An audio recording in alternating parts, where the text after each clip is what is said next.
Hello student, हमारा आज का टॉपिक रहेगा हिस्ट्री ऑफ बायोमेट्रिक्स। जैव सांख्यिकी का इतिहास। आज हम इसके बारे में बात कर रहे हैं।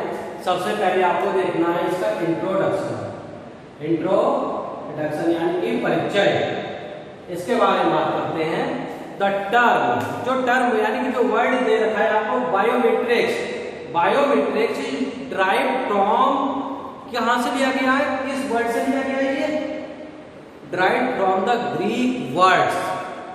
कौन सा वर्ड था हमारा? ग्रीक वर्ड क्या? बायो का मतलब होता है लाइफ। बायो का क्या मतलब होता है? इसका मतलब होता है लाइफ। ठीक। एंड मैट्रिक्स, जो आपका इतना वर्ड है इसमें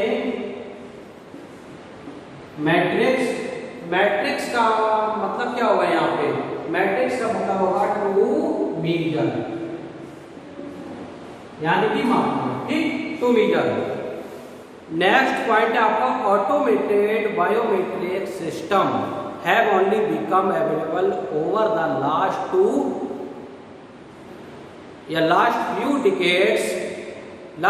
decades here word is last few decades due to significant advances in the field of computer processing। यानी जो ऑटोमेटेड बायोमेट्रिक यानी कि स्वचालित जैव सांख्यिकी का जो सिस्टम है आपका हैव ओनली बिकम अवेलेबल, जो अवेलेबल हुआ है over the last few decades, यानी कि कुछ दशकों से ड्यू टू, कारण क्या था इसका महत्व था एडवांस में, यानी कि प्रारंभ में इसका जो अग्रिम में जो महत्व रहा है in the field of computer processing, computer प्रक्रिया के क्षेत्र में इसका महत्व रहा है। ठीक।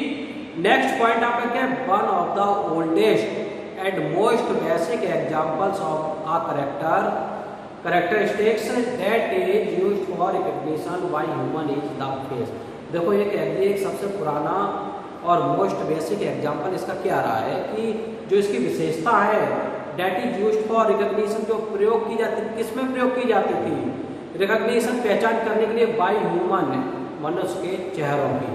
ह्यूमन इज द फेस, मनुष्य के चेहरों की पहचान करने में प्रयोग की जाती थी। Since the beginning of civilisation, जो सिविलाइजेशन मतलब हो गया आपका सभ्यता का जब प्रारंभ हुआ था, human have used faces to identify known. तो जो ह्यूमन थे, लोग थे, वो क्या चेहरों का प्रयोग करते थे पहचानने में। Non familiar and unknown unfamiliar individual, जिसको जानते थे उसको कहते हैं फैमिलियर, जिसको नहीं जानते उसको कहते हैं अनफैमिलियर इंडिविजुअल्स, यानी कि व्यक्तित्व। ठीक। अब आपका नेक्स्ट क्या है point? The concept of human to human recognition is also seen in behavioural predominant biometrics such as speakers and gait recognition. अब देखो concept of human to human, यानी कि जो मनुष्य से मनुष्य को जानने की अवधारणा है, रिकॉग्निशन यानी पहचानने की अवधारणा है, ऑल्सो सीन देखी गई है इन बिहेवियरल, मतलब हो गया व्यवहार में। बायोमेट्रिक्स जो आपकी जैव सांख्यिकी है सच एज एक स्पीकर के रूप में है एंड गेट रिकॉग्निशन, यानी कि जो एक गेट के द्वारा जो समीकरण दिया गया है, जो एक्सपेरिमेंट किया गया है, उसकी बात हो रही है यहाँ पे गेट रिकॉग्निशन के बारे में। ठीक है। अब आपका इसका नेक्स्ट है डिस्क्रिप्शन।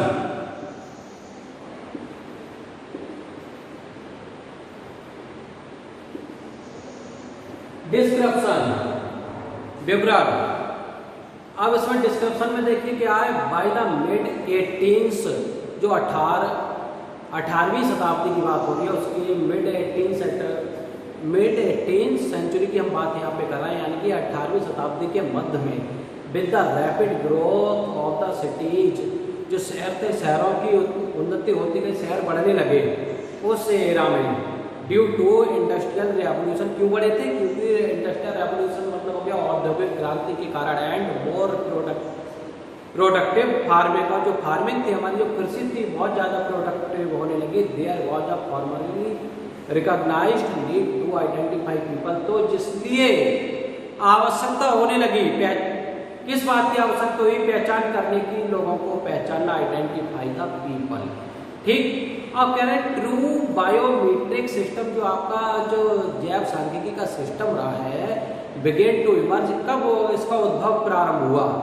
बिगिन टू इमर्ज मतलब उद्भव होना कब हुआ? In the latter half of the 20th century, कि जो 20वीं शताब्दी थे, 20वीं शताब्दी के आधे मध्य के बाद, ठीक, coinciding with the emergence of computer system, जब कंप्यूटर सिस्टम का उद्भव होने लगा था। ठीक है, पहले तो कंप्यूटर इतने चलते नहीं थे, ना तो कंप्यूटर का एक था, लेकिन आज हम देखते हैं कंप्यूटर का हो गया है, हर जगह कंप्यूटर का प्रयोग हो रहा है। अब देखो, अब बात आती है नेक्स्ट पॉइंट पे आपके, द नेसेंट। नेसेंट का मतलब होता है आपका इनिशियल स्टेज, यानी कि संक्षिप्त जो स्टेज होती है, कदम होंगे, पद होंगे। Field experienced and explosion of activity in the 1990s, जो फील्ड यानी कि क्षेत्रीय प्रयोग किए गए थे। एक्सप्लोजन किसकी? एक्सप्लोजन मतलब होता है किसी की खोज करना, खुदाई करना, ऑफ एक्टिविटी, एक्टिविटी के बारे में खोज करना, इन 1990s में, 1990 में। And began to surface, surface पे लगाना प्रारंभ हुआ था, इन एवरी डे, प्रत्येक दिन। एप्लीकेशंस इन द अर्ली 2000, यानी कि जो 2000वीं वर्ष की बात हो रही है। जैसे समय 2021 नेक्स्ट ईयर आएगी, इस समय कौन सी चल रही है? 2020। ठीक, तो हम बात कर रहे हैं यहाँ पे अर्ली 2000s की बात हो, यानी कि सन 2000 की बात हो रही है यहाँ पे। The national initial stage field experience थे, जो फील्ड जो एक्सपीरियंस होने लगे थे इन क्षेत्रों में, किसके? एक्सप्लोजन ऑफ एक्टिविटी, एक्टिविटी से संबंधित थे, 1990s में हुए थे।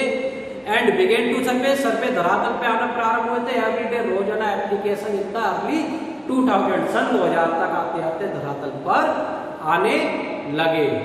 Okay student,